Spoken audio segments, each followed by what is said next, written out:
શ્રી કૃષ્ણ, જય માતાજી, હર હર મહાદેવ। ગીતા જયંતિ હોવાથી આપણે શ્રીમદ ગીતા મહાત્મ્ય સાંભળશું। જય શ્રી કૃષ્ણ। શ્રી ધરોવાચ, શ્રી પૃથ્વી માતાએ પૂછ્યું, હે ભગવાન, હે પરમેશ્વર, પ્રારબ્ધ કર્મને ભોગવી રહેલા મનુષ્યોમાં એક નિષ્ઠાવાળો ભક્તિભાવ કેવી રીતે ઉત્પન્ન થઈ શકે છે? પ્રારબ્ધને ભોગવતા છતાં જે મનુષ્ય ગીતાના અભ્યાસમાં રત રહે છે તે કર્મ ફલોમાં આસક્તિ વગરનો થઈ કર્મોથી લેપાતો નથી અને તે જ ખરેખરો સુખી છે।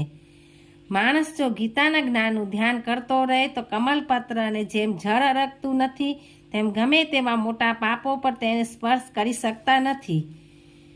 જ્યાં ગીતાનું પુસ્તક હોય છે અને ગીતાના પાઠની પ્રવૃત્તિ થાય છે ત્યાં જ પ્રયાગાદી સર્વ તીર્થો રહેલા સમજવા। જ્યાં ગીતા પ્રવર્તે છે ત્યાં બધા દેવો, ઋષિઓ, યોગીઓ, નાગદેવતાઓ અને નારદ, ઉદ્ધવ, ગોપો, ગોપીઓ છે અને સહાયતા શીઘ્ર મળે છે। હે પૃથ્વી, જ્યાં ગીતાનું અધ્યયન ચાલે છે, જ્યાં ગીતા શીખવાય છે, જ્યાં ગીતાના વિચારો થાય છે ત્યાં હું નિસંદેહ હંમેશા રહેલો છું।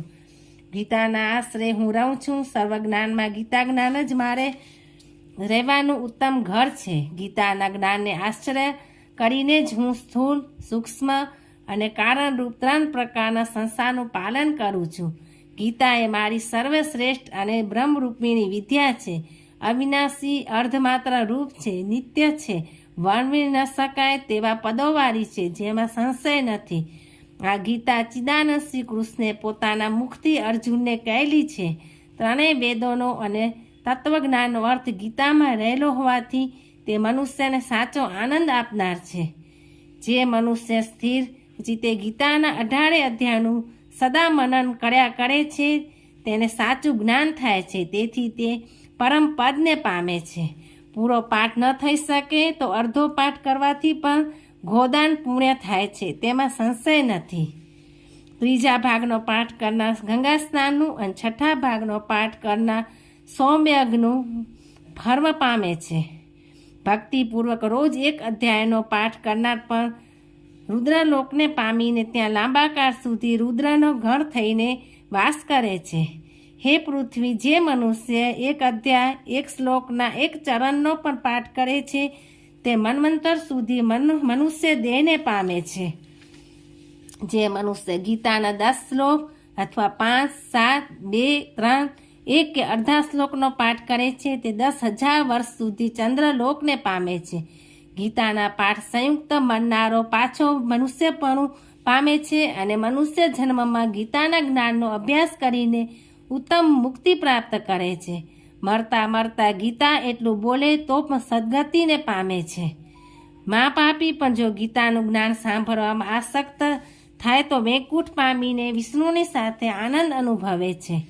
રોજ અનેક કર્મો કરીને પણ જો ગીતાના અર્થનું ચિંતન કરે તો જીવનથી મુક્ત થયેલો જાણવું અને મર્યા પછી તે પરમ પદને પામે છે।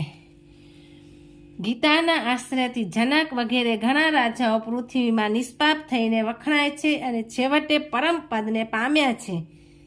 ગીતાનો પાઠ કર્યા પછી મહાત્મ્યનો પાઠ ન કરે તો તેને ગીતાનો પાઠ શ્રમરૂપ જ લાગે છે।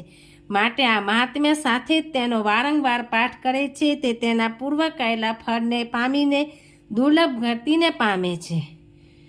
સૂતજી બોલ્યા, આ મેં ગીતાનું સનાતન મહાત્મ્ય કહ્યું। ગીતાનો પાઠ કરનાર જે મનુષ્ય પાઠના અંતે તેનો પાઠ કરે છે તે મહાત્મ્યમાં કહેલા ફળને પામે છે। ઇતિ શ્રી વરાહ પુરાણે શ્રીમદ ભગવદ્ ગીતા મહાત્મ્ય સંપૂર્ણ। જય શ્રી કૃષ્ણ। હર હર મહાદેવ।